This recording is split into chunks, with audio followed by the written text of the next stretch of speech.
ராஜராஜ சோழன் நான், எனையாளும் காதல் தேசம் நீதான்.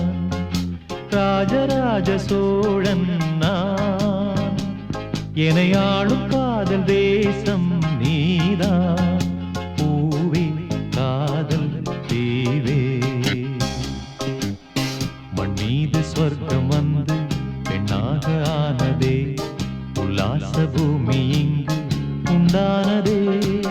ராஜராஜ சோழன் நான், எனையாளும் காதல் தேசம்